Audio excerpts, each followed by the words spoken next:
آپ اکیلے اپنی چارپائی پہ بستر کے اندر منہ دے کے بھی درد سے کہیں گے نا معاف کر دے تو وہ تو مہربانی بڑا ہے۔ میرے نبی پاک صلی اللہ علیہ وسلم مثال دیتے ہیں، فرمایا ایک آدمی صحرا میں جا رہا، صحابہ سے حضور خطاب کر رہے ہیں، فرمایا ایک آدمی صحرا میں جا رہا تھا، اس نے اپنی اونٹنی پہ کھانا پانی پیسے ہر چیز رکھی ہوئی تھی، صحرا تھا بہت بڑا، درمیان صحرا کے گیا تو تھوڑا سا سستانے کے لیے آرام کرنے کے لیے اونٹنی سے نیچے اترا۔ اب اس نے اونٹنی کی لگام اونٹنی کی نکیل اپنے سرہانے کے نیچے رکھی، ہاتھ کے ساتھ پکڑی اور سو گیا۔ تھوڑی ہی دیر کے بعد جب اس کی آنکھ کھلی تو دیکھا اونٹنی غائب ہے۔ صحرا میں وہ پیدل نہ آگے جا سکتا ہے نہ پیچھے جا سکتا ہے، نہ دائیں نہ بائیں، کھانے کو روٹی نہیں، پینے کو پانی کا قطرہ نہیں، تھوڑا ادھر بھاگا ادھر بھاگا، تھک گیا۔ کریم محبوب فرماتے ہیں وہ پوری طرح نڈھال ہو گیا اور مایوس ہو گیا، معاذ اللہ، مایوس ہو کے دوبارہ اسی جگہ آ کے لیٹ گیا جہاں پہلے لیٹا تھا، انتظار کرنے لگا کہ اب موت ہی آئے گی، آخری وقت ہے، اب نہ میں پیدل یہ صحرا کراس کر سکتا ہوں، نہ پیچھے جا سکتا ہوں، نہ کھانا ہے نہ پانی ہے، سوائے موت کے کوئی سہارا نہیں۔ حضور فرماتے ہیں وہ رستے میں دوبارہ لیٹ گیا، اچانک اس نے رخ بدلا تو اونٹنی سامنے کھڑی تھی۔ حضور نے صحابہ سے پوچھا بتاؤ نا اسے بھلا کتنی کو خوشی ہوگی؟ یا رسول اللہ جی سے نئی زندگی مل گئی ہے۔ آپ دیکھیں نا سارے ڈاکٹروں نے کہہ دیا کہ اس کے تو گردے معدہ جگر ہر چیز ختم ہے، گھر لے جاؤ خدمت کرو، ہر طرف پریشانی ہے۔ وہ بندہ بھی سمجھ گیا ہے کہ آخری وقت آ گیا، کل جاؤں پرسوں جاؤں، تیاری ہو گئی، سب لوگ آ گئے، باہر والے بھی آ گئے، یہ ماحول ایک عجیب رنگ اختیار کر گیا۔ اچانک ایک ڈاکٹر نے آ کے کہا نہیں نہیں غلطی لگ گئی تھی۔ مجھے بتائیے انداز کیا ہوتا ہے؟ بغیر دوائی کے بندہ اٹھ کے کھڑا نہیں ہو جاتا، او میں تو بچ گیا ہوں۔ نبی پاک صلی اللہ علیہ وسلم فرمانے لگے اس کی اونٹنی مل گئی، بتاؤ بھلا اسے کتنی خوشی ہوگی؟ یا رسول اللہ وہ تو دوبارہ دنیا میں آ گیا۔ حضور فرمانے لگے اسے کچھ بھی خوشی نہیں ہوئی۔ جب کوئی رب کا گناہگار بندہ آ کے توبہ کرتا ہے، رب کو اس سے کئی گنا زیادہ خوشی ہوتی ہے۔ میرا بندہ آ گیا ہے، میرا بندہ آ گیا ہے، میرے گھر آ گیا۔ اس نے آنسو بہائے ہیں، اس نے کہا اللہ میں تیرا ہی ہوں، تیرا ہی رزق کھاتا ہوں، تیری ہی زمین پہ رہتا ہوں، تیرے نام سے میری سانسیں چلتی ہیں۔ وہ آ گیا۔ فرمایا اس اونٹنی والے سے زیادہ رب کو خوشی ہوتی ہے جب گناہگار آ کے توبہ کرتا ہے۔ گناہگاروں کے آنسو اس کی بارگاہ میں بڑے مقبول ہیں، لیکن ہم رسم ادا کرتے ہیں، توبہ نہیں کرتے۔ ہم اپنے آپ کے ساتھ دھوکہ کرتے ہیں، جھوٹ بولتے ہیں۔ اللہ تبارک و تعالی اپنے بندوں کے حق میں رحمت والے فیصلے کرتا ہے، درگزر والا معاملہ فرماتا ہے۔ جگہ جگہ قرآن مجید میں اللہ تعالیٰ نے اپنے بندوں پر رحمت کرنے کا ذکر فرمایا ہے۔ ان اللہ یغفر الذنوب جمیعا، فرمایا بے شک رب تمہارے سارے ہی گناہ معاف فرما دے گا، تم نا امید نہ ہونا، وہ معاف کر دے گا تمہیں۔ قرآن مجید میں فرمایا ان اللہ بالناس لرؤوف الرحیم، بے شک اللہ اپنے بندوں پر بڑا ہی مہربان اور نہایت ہی رحم کرنے والا، رؤوف اور رحیم ہے، بڑا مہربان ہے، کرم فرماتا ہے۔ اللہ تعالیٰ اپنے بندوں سے بڑا جلد راضی ہو جاتا ہے۔ ماں پیار کرتی ہے اپنے بچے سے، لیکن وہ ناراض بھی ہو جاتی ہے بعض چیزوں پہ، بعض معاملات اس کا دل بھی دکھاتے ہیں، بعض جگہ وہ رو کے یہ بھی کہتی ہے کہ تو نے میری محبت کا کوئی نتیجہ نہیں مجھے دیا، میری ساری کمائی تو نے ضائع کر دی۔ والد بہت ساری جگہوں پہ ناراض ہوتا ہے، شکوہ کرتا ہے، کہتا ہے میری بیماریوں کی، پریشانیوں کی، بڑھاپے کی، کمزوریاں کا سبب بیٹے تو ہی بن گیا، یہ ساری تکلیفیں تو ٹھیک ہو جائیں تو میری شاید عمر بھی بڑھ جائے، صحت بھی ٹھیک ہو جائے، میں زیادہ دیر جوان رہ سکوں۔ ناراض ہوتے ہیں ماں باپ، اسی طرح ماں باپ راضی بھی ہو جاتے ہیں، وہ بڑی جلدی راضی ہو جاتے ہیں۔ میں اکثر کہتا ہوں کہ والد کو راضی کرنے میں 5-7 منٹ لگ جاتے ہیں، اماں تو 1.5-2 منٹ میں راضی ہو جاتی ہے۔ ابا جی کو 5-7 منٹ لگتے ہیں، کئی دفعہ کہنا پڑتا ہے، کوئی دلائل دینے پڑتے ہیں، لیکن والدہ کے لیے تو کچھ بھی نہیں، آپ نیرا جا کے پیروں میں بیٹھ ہی جائیں، کچھ بھی نہ کریں، آپ پورا روئیں نہ رونے والا منہ ہی بن جائے تو اماں تو نرم ہی نرم ہے، جس وقت جو مرضی آپ کرا لیں ہو گیا۔ اللہ تبارک و تعالیٰ بلا مثال و بلا تشبیہ سمجھانے کے لیے عرض کرتا ہوں، اللہ بھی بعض معاملات میں اپنے بندوں سے ناراض ہو جاتا ہے۔ وہ کہتا ہے میں تکبر کرنے والوں کو پسند نہیں کرتا، وہ کہتا ہے فسادی پسند نہیں ہے، وہ فرماتا ہے کہ راہوں میں کجی کرنے والے پسند نہیں ہیں، وہ فرماتا ہے کہ بدعہدیاں کرو گے تو میں صبح قیامت تم سے سوالات کروں گا۔ اللہ تبارک و تعالیٰ بہت ساری چیزوں کو ناپسند کرتا ہے، ناراض ہو جاتا ہے۔ بلکہ نبی پاک صلی اللہ تعالیٰ علیہ وسلم نے فرمایا تم بات کرتے کرتے کوئی ایسا جملہ بول دیتے ہو کہ رب اتنا ناراض ہوتا ہے کہ تمہیں پتہ بھی نہیں ہوتا، تمہارے لیے جہنم کا فیصلہ کر دیتا ہے۔ اس لیے پہلے تولو پھر بولو، خود اپنے لفظوں کی تو تم پہرے داری کرو نا کہ میں کیا کہہ رہا ہوں۔ اور حضور یہ بھی فرماتے ہیں کہ اس کا دوسرا پہلو بھی ہے، بعض اوقات تم بات کرتے ایسا جملہ کہتے ہو وہ اتنا راضی ہوتا ہے کہ تمہارے لیے جنت کا فیصلہ فرما دیتا ہے۔ ان کاموں کی طرف بڑے جن سے اللہ راضی ہوتا ہے۔ میرے نبی پاک صلی اللہ تعالیٰ علیہ وآلہ وسلم نے ارشاد فرمایا، بعض احادیث میں لفظ یہ ہیں کہ اللہ اپنے بندوں کو دیکھ کے مسکراتا ہے جو اس کی شان کے لائق ہے۔ جس ترتیب سے ہم مسکراتے ہیں، جس ترتیب سے ہم روتے ہیں، جس ترتیب سے ہم کسی بات کا اظہار تشکر کرتے ہیں، خدا ان باتوں سے پاک ہے۔ اب بہت ساری حدیثوں میں آیا کہ وہ مسکراتا ہے، تو کیا مطلب ہے مسکرانے کا؟ تو علماء تفسیر نے لکھا ہے مسکرانے کا مطلب یہ ہے کہ وہ بڑا ہی راضی ہوتا ہے اپنے بندے سے، بڑا راضی ہوتا ہے، یہ مطلب ہے۔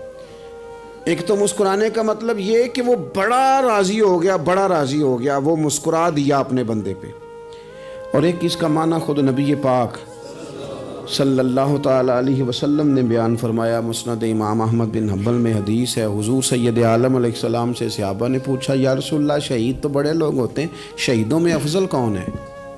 تو اللہ کے حبیب علیہ السلام فرمانے لگے وہ والا بندہ جو ڈٹ گیا تھا کافروں کے مقابلے میں، وہ ہلا نہیں، پوری طرح ڈٹ کے جو لڑا وہ شہداء میں افضل ہے۔ حضور فرماتے ہیں وہ جنت کے بالا خانوں میں سیر کرے گا اور رب اسے دیکھ کے مسکرائے گا، رب اسے دیکھ کے مسکرائے گا، اللہ تعالیٰ مسکراتا ہے اسے دیکھ کے۔ اور اگلے جملے میں حضور نے وضاحت کر دی، فرمایا جب رب دنیا میں کسی پر مسکراتا ہے نا تو اس کا معنی یہ ہے کہ قیامت میں پھر اللہ اسے حساب کوئی نہیں لے گا۔ جس پر اللہ دنیا میں مسکرا دیا اس سے کوئی حساب، تو وہ کام ڈھونڈنے چاہیے نا جس سے اللہ مسکرائے۔ چھوٹا بچہ بھی ناراض نہ ہو تو وہ چیزیں وہ ڈھونڈتا ہے کہ اس کو کیا پسند ہے، چاکلیٹ لے جاؤں، فلاں چیز لے جاؤں، آئس کریم لے جاؤں۔ تو ایک بچے کے لیے، گھر کے لیے، سربراہ کے لیے اتنی محنت کرتے ہو تو وہ کام بھی ہمیں ڈھونڈ کے تلاش کرنے چاہیے نا جس سے رب راضی ہوتا ہے، اللہ راضی ہوتا ہے۔ بتاؤں وہ کون کون سے کام ہیں؟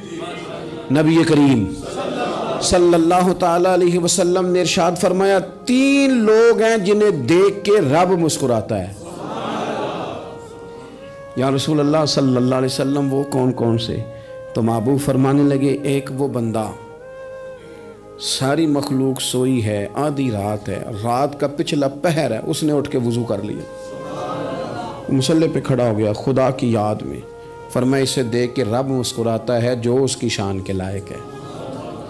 مسکراتا ہے اللہ۔ یہ تو سونے کا ٹائم تھا، یہ تو گہری نیند آنے کا وقت تھا، رات کا پچھلا پہر۔ اور سننا میرے بھائی، میرے نبی پاک صلی اللہ تعالیٰ علیہ وسلم فرماتے ہیں جب مسلمان نماز کے لیے صفیں بناتے ہیں نا، ترتیب لگ رہی ہوتی ہے، اب اللہ کی بارگاہ میں کھڑے ہوں گے، قیام کریں گے، رکوع کریں گے، سجود کریں گے، فرمایا جب مومن صفیں بناتے ہیں تو رب دیکھ کے مسکراتا ہے،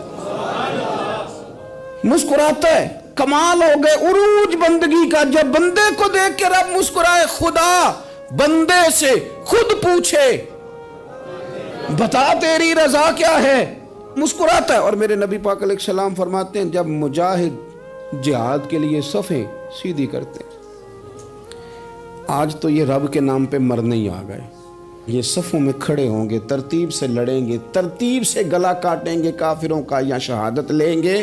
فرمایا جب جہاد کے لوگ صفیں بناتے ہیں تو رب انہیں دیکھ کے مسکراتا ہے۔ کتنے نصیبوں والا وہ بندہ ہے جسے دیکھ کے مسکرا دیا. او یار کبھی تیرا بیٹا تیرے سامنے مسکرائے نا چھوٹا تو تیرا دل باغ باغ ہو جاتا ہے. تیری ماں بیمار کسی ایک دن صحیح طرح ہنس پڑے تو طبیعت خوش ہو جاتی. مجھے بتاؤ نا جس کا رب بھی اسے دیکھ کے ہنس پڑے جو اس کی شان کے لائق ہے. کیا اس بندے کے نصیبیں ہیں, کیا اس کے مقدر ہیں. آپ اس مقام پر اپنے آپ کو لائیں. اب دیکھیں نا یہ حدیث آپ نے سن لی, اب ہم نے نا اس طرح صفحے نہیں بنانے جس طرح ساری دنیا. اب ذرا صفحے بھی شوق سے بنائیں گے. آپ ذرا تھوڑا سا شوق پیدا کریں گے. بھئی یہ تو میں وہ کام کرنے لگا ہوں جسے دیکھ کے رب مسکراتا ہے.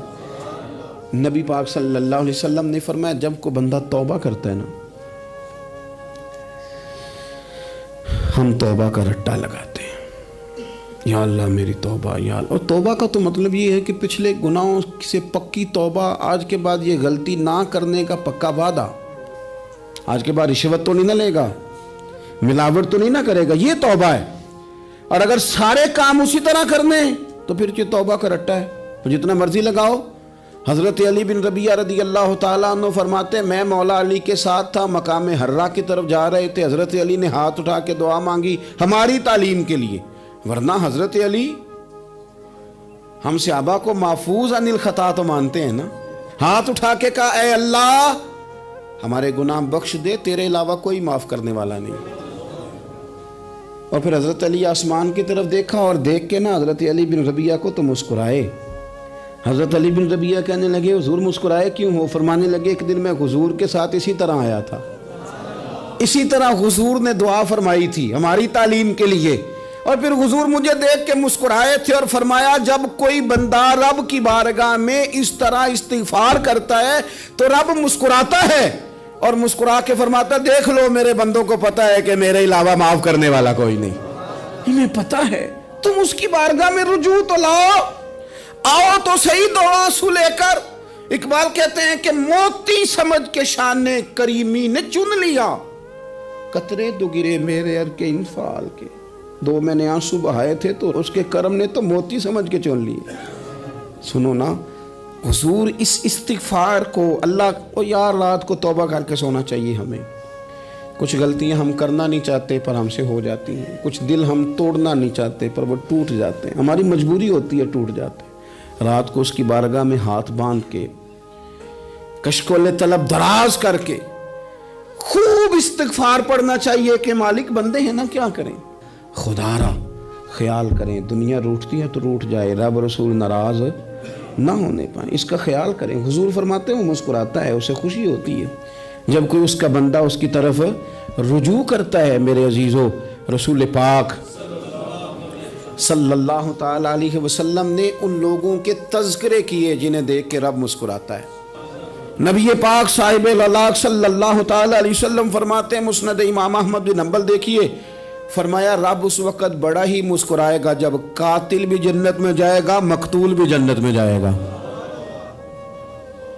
یا رسول اللہ مقتول تو گیا, یہ قاتل کیسے چلا گیا؟ حضور فرماتے ہیں جائے گا, اور جائے گا اور رب مسکرائے گا جو اس کی شان کے لائق ہے. یا رسول اللہ کس طرح؟ تو نبی پاک صلی اللہ علیہ وسلم فرمانے لگے اس نے ایک مومن کو قتل کیا تھا, وہ شہید ہو کے جنت میں چلا گیا. اب اللہ نے بعد میں اسے توبہ کی توفیق دے دی.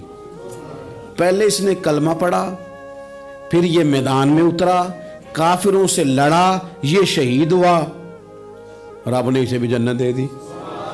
قاتل بھی جنت میں, مقتول بھی جنت میں. اور بات اتنی انوکھی ہے کہ رب دیکھ کے مسکرا رہا ہے جو اس کی شان کے لائق ہے. ہم جلدی میں ہیں, ہم انتظار نہیں کر رہے کہ شاید توبہ کر جائے, ہم انتظار نہیں کر رہے. لیکن میرے عزیز اتنی جلدی نہ کریں. سوچوں کا صاف ہونا, ذہنوں کا پاک ہونا, اور لوگوں کے بارے میں گمان کا اچھا ہونا. آپ کسی نفسیات کے ڈاکٹر کے پاس چلے جائیں, اسے کہیں ٹینشن بڑی ہے. میں ان کے مضامین پڑھتا رہتا ہوں, وہ سب سے پہلا سبق آپ کو یہ پڑھائیں گے کہ اچھا سوچا کریں. اچھا سوچنے سے بندہ تندرست رہتا ہے. کس سے بندہ تندرست رہتا ہے؟ ہیں جی واقعی رسول کائنات سرور دو عالم صلی اللہ تعالی علیہ وسلم فرماتے ہیں کہ اللہ مسکراتا ہے. سنو, نبی پاک صلی اللہ علیہ وسلم کے پاس مہمان آ گیا, بخاری مسلم ہے.